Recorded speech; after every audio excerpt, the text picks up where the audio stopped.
Now, Passions in Paris has been compared to Dracula, What Dreams May Come, Love Story, The Notebook. How do you think this book compares with those books? Well, with Dracula, Dracula, the genre of Dracula is horror. And I wouldn't say that the comparison in that respect to Passions in Paris would be right on, but the fact of soulmates and a love that can last through centuries. I believe in that first and foremost. I think that's very possible. And I think that is the connection between Dracula and Passions in Paris. What Dreams May Come, I think, is there again, it's the same thing. It's soulmates finding each other, and the love that they have is timeless, and it just finds itself in each life that the people have. The Notebook and Love Story, I think the comparison there is just this great love between these two people, that it doesn't matter what happens, what comes their way, it will not diminish this love in any way. I find it an honor to have my book compared to any one of those books, because they are extremely well-written books with by very, very talented writers. What would you say is the greatest challenge for an independent author today? Well, I think being taken seriously by other writers, maybe writers that are fortunate enough to be backed by large publishing houses, standard publishing houses. For so long, the independent author has been viewed like as vanity writers. They just do it for their own pride or their own vanity. They can't write. There's no talent. And I thoroughly disagree with that. I'm glad to see that stigma is going away more and more all the time. I'll be glad when it's entirely gone, because there are some extremely gifted writers that choose primarily to be an independent writer, not have everything that goes with a standard house picking you up and the deadlines and everything that goes along with that. And that is basically why I chose the independent route too. So I'm glad to see that they are starting to come into their own, and that more people are giving independently published books and the writers of those books a chance. So how would you like a reader to feel when they finish this book? I would hope that they would find contentment at the end of the book. I also hope that they will well remember the ride that they took and all the different paths that they went on during the journey throughout it. Do you feel this book could benefit readers in any way, and if so, how? I think so. I think that anybody that might be having problems in their relationships might be able to benefit from what they read in this book. Maybe learning to not take each other for granted, because you don't know what tomorrow's going to bring.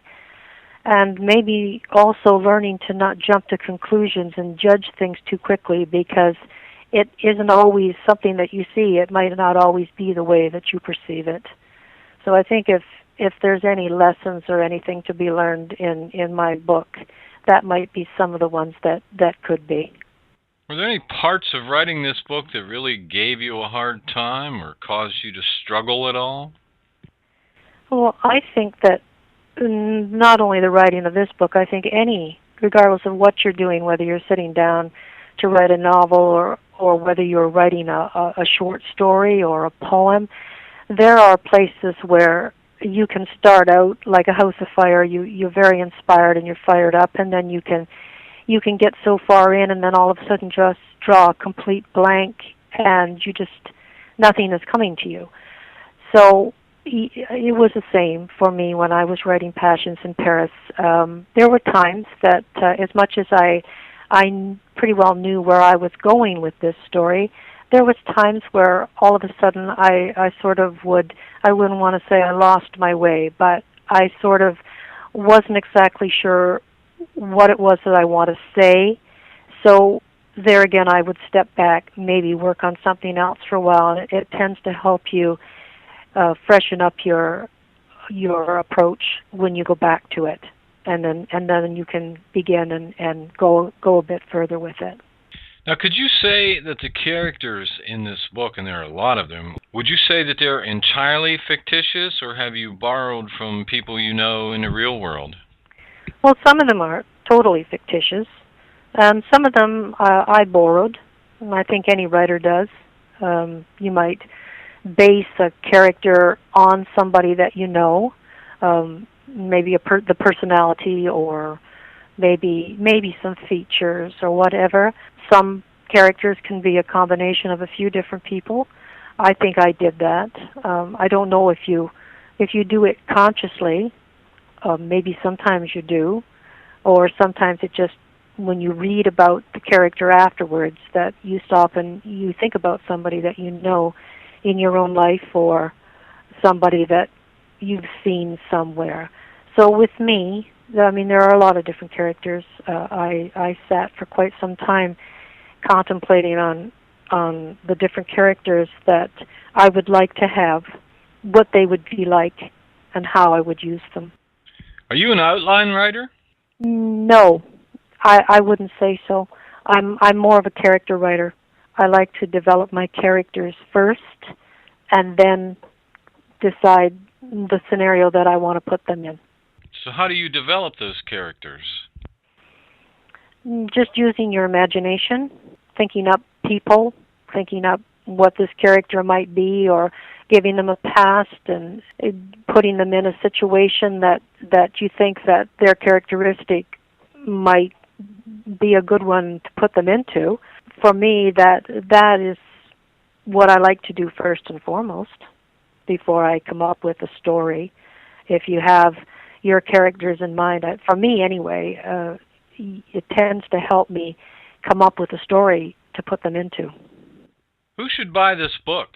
I think anybody that would like to have a really good emotional read, somebody that truly likes to get really into a story, that can really pull them into it.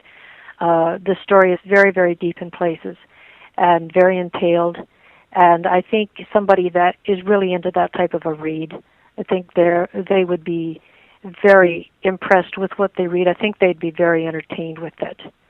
So I'd hope that anybody between probably the ages of like legal age and old age would enjoy this read if they were to sit down and get into the book. So what do you think of the pros and the cons for the indie author today? Well, that's a very good question, because I can only speak for myself in that regard, as opposed to what maybe another indie author might say about the way they go about it. But I'd start with the pros, and I think I might have touched on this earlier. I really think that they are the fact that you have total control of your manuscript and right to the finished piece.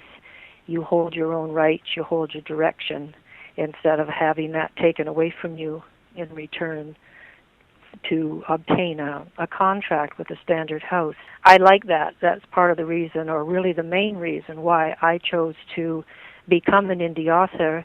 For me, it works, and so this is why I continue to stay with it. But the cons of it, I think, are the fact that you really, really need to focus on research and make sure that you just research everything as much as you possibly can before you venture into it, of regards to what self-publishing company you choose to use. There are so many out there, and some are good and some are not so good, and you don't really know until you have some experience with it. I think you have to be aware of every aspect of their contracts and what they offer, and any hidden fees or things that possibly could pop up down the road. When I first started, I was very green, and I have to admit that. I learned by trial and error and experience. But there were things that I wasn't aware of that came up, as I got into it, the further I went. And I think mostly is just making sure that you can maintain financially, because it all falls on your shoulders. There's nobody to take that for you. So that falls on your shoulders to have to maintain all of that. And oftentimes there can be things that jump up in the road that you didn't know would be there. And so it's just trying to cope with that, and making sure that you have a really good, solid connection with someone who really knows what they're doing, that can help you down the road and help to get you out there and keep you on the straight and narrow.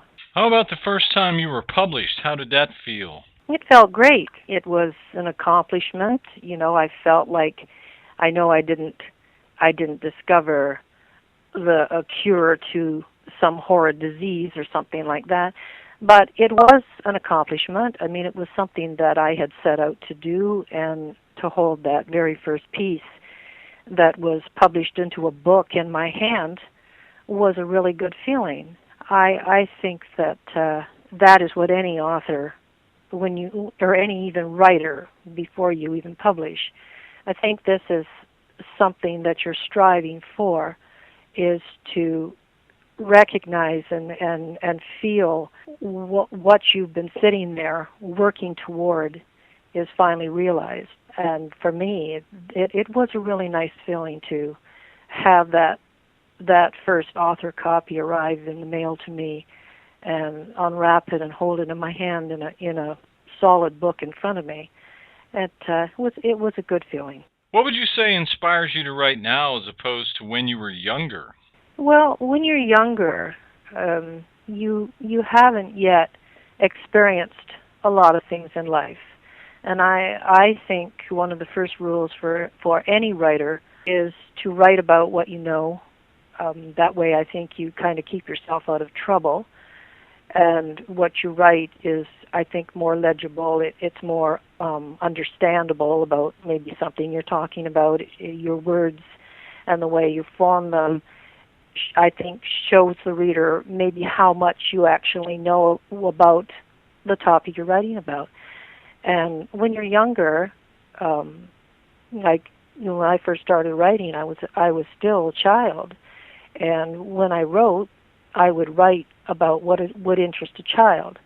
And so as you grow older and you experience more in life, those are the things that you can draw from and put it into what it is that you're writing about.